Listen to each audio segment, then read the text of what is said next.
Good afternoon, ladies and gentlemen. This is Hairy Muppet, and getting back into the ASUS ROG Summer Tournament with our fourth and final quarter-final series of games. And yes, up the top left side of the map, it is going to be our blue Protoss player, San. He's a South Korean player. He's playing for the ASUS clan. And down the bottom right side of the map, it is going to be DongRaeGu, our red Zerg player. He is also from South Korea, and he is playing for the MVP clan. Now let's just talk a little bit about how these guys did in the previous parts of the tournament. Now DongRaeGu defeated Nama and Titan in the round of 32, 3-0 in both games. Really freaking awesome. And in the round of 16, he defeated Wellmu 3-0 and Alicia 3-1. So very solid. In fact, I'm just looking at the numbers now. I believe he only lost one game over the round of 32 and the round of 16. So that's better than anybody else in the tournament, I believe. Yeah, I think that's definitely better than anybody else. Everybody else has lost at least like 2 or 3 games or something like that. So really nicely done. And he's getting an early pull as well, so that's pretty awesome. Up the top left side, San, in the round of 32, he defeated Revolver and Elfie, 3-0 on both games. In the round of 16, he defeated Harstim, 3-0.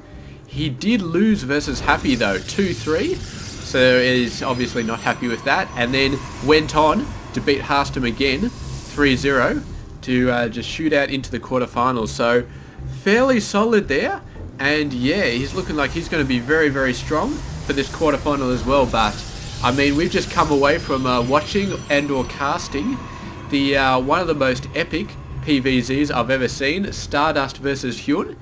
Absolutely awesome players. So getting straight back into another PVZ, we can expect this one to be just, well, all right, fair enough. We can't expect anything to be just as awesome as the one we saw before. We can hope it's going to be though, and I really hope it's going to be that awesome. We will just have to see. Actually, we'll have to see how it goes. San, I don't know too much about. DongRaeGu, I don't know too much about either, but I do know that he's a very big old school player. So he's been around this game for quite a long time. A lot of other professional casters are always talking about him, and so yes, we can expect some very strong play from him. San, I'm not too sure, but I know he has been playing professionally for a couple of years at least. So yeah, it's going to turn out to be pretty awesome for both these players. We do have the very early pull coming down for DongRaeGu, but he's not going to really push out with much early on, just using that to get an extra couple of queens. And this probe is going to come in, it's going to get scared off straight away. It might potentially get past this queen, but it would take quite a lot of health damage doing that, and then the other queen down here would probably just take it out within 2 seconds flat. So we'd prefer not to lose that probe if he can help it. San going for a very nice fast expand, not going off a forge though. If I'm correct, he's not getting a forge, but what he is getting is a couple of very fast gateways. So to DongRaeGu, this may look like he's just setting up the normal gateways into the expansion, but he's actually already got a gateway and a cyber core very early down here.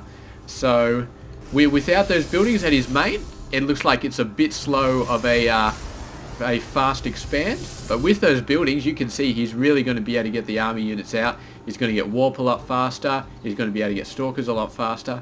And yeah, so he's going to be quite capable of doing some damage in the very early game, and he's actually going into a Stargate, so that's going to knock back his ability to build gateway units a little bit, but it depends what it's going to be used for. Here we go, the pylon actually coming out, and he was thinking about doing something. Oh, a bunch more zealots just getting out before the pylon comes up, so a couple of seconds the other way, and those zealots would not have been able to warp in, and yeah, DongRaeGu would have just taken this away. But with these 4 zealots, he's going to be able to get in there and really put some pressure on this hatchery. You see one of the zealots just defending this pylon. He needs this pylon up to be able to warp in more, and there we go, another 3 zealots coming in. Meanwhile, this base is looking like it's going to have to be cancelled, because there's just no way he can defend this base. All he's got is lings, but he lets the base go up, and he's sending in the queen, so obviously he thinks there's a chance of holding this off. I'm not sure if I agree with him. I think this base is going to go down, and I think it's a mistake not to have cancelled that. So there we go, the base going down to the Zealots, and that is 300 minerals that he will never see again.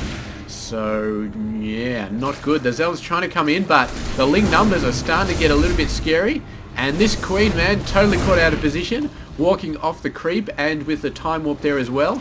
It's not going to be pretty, but the Zealots getting a little bit skittish about walking straight onto the creep with this many Lings around. I don't blame them, they could possibly survive, but then again they could possibly just get overwhelmed, and DongRaeGu getting a third base straight out at this other position. And this Oracle is going to see it on the way down, I think. Or I don't know, I do not know. May have just skimmed the edge of it there, but he's going to go for these units down here, and the Queen is probably going to scare him away with it. The Zealots going in, going to have a crack, and they're getting split up here, which is not good because that's... Oh, look at that beautiful mothership core control there. Getting that unit out. This Oracle got 4 worker kills, but is going to be knocked out of there by the Queen.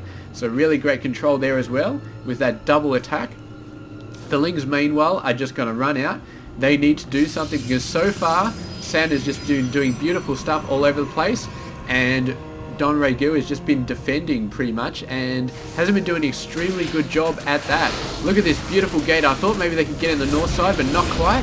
However, he really needs to get some DPS out here to start taking these guys out, because those gateways are going to go down very, very quickly, and the force field's helping to stop the DPS on the gateways, and a Void Ray is going to come out now. Oracle is still trying to have a go, but a Queen over at that third base already, so he is going to get scared away. And meanwhile, this massive amount of Lings, man, just bumping around all over the place. They're going to look to go in here. We did see Hyun try and do this to Stardust at one point. He got the Lings through the gate, but that was actually a game that that Hyun lost, I think. His Lings got in there, but they just didn't do enough, and I think he committed just too much to Ling tech, while Stardust got a crap load of gateway units. I'm not sure this is quite the same though, because Sand has been getting a fair amount of Stargate tech, which does diminish his ability to build gateway units, but I think he still might be quite scary. Just all of these Lings, man, all of these Lings. These guys, you just got to make sure he doesn't lose them unnecessarily. And he's having a bit of a dodge around. I mean, Sand looks to be going out to get a third here, and the Lings just trying to get back. He's completely blocked up this gap here. And yeah, those guys are not going to get in there at all. Although he's going to have to pull back here, because I do not think that he has enough forces at his base to really hold this off.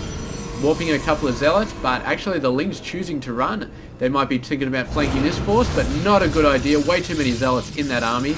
And yeah, DongRaeGu trying to transition into Hydras, and Hydras are going to be an excellent choice against this army of Sand. I mean, there we go, the Hydras getting a bit cut off, but there's still 6 of them out here, and they're going to be doing quite well at managing to cut off a large amount of them. The Zealots getting in range, the Hydras all getting demolished. There's another 6 or so back here, but those 6 may be going down quite fast here.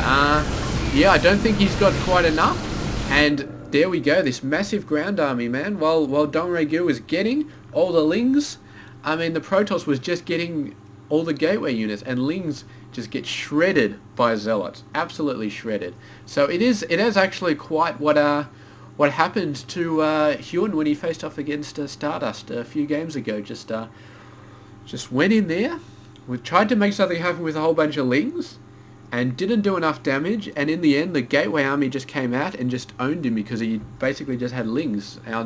Granted, DongRaeGu did go out, and he did start getting into Hydras, but he just didn't have the numbers. He did not have the numbers, and he ended up just getting caught off guard and taken out. So great job there by Sand, taking a very, very early lead. And